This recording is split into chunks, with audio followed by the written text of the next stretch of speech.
Well, KLTV7 is your election news leader, and tonight a follow-up with two East Texans who will be delegates at next month's Democratic convention. As KLTV7's JD Conti reports, the first wave of instructions for those delegates came in a meeting last night. Nancy and Mike Nichols of Smith County are heading to Chicago next month as delegates to the Democratic National Convention.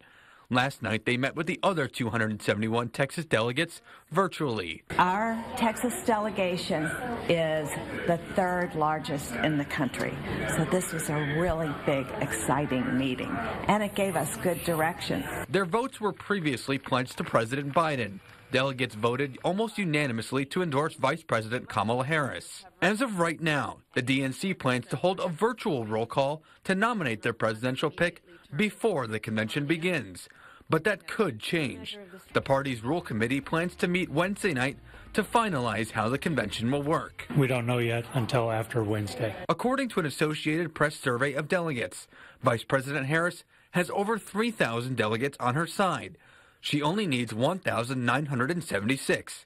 As of 2:40 p.m. today, the poll only found 45 undecided delegates. The process comes after voters chose President Biden as their candidate in the primary. Now several thousand delegates will choose his possible successor in Chicago. That is the democratic process. We have our elections, we vote. If someone makes the decision, which is every candidate's decision, to stay in or to step down as they see fit, then we go forward with the process.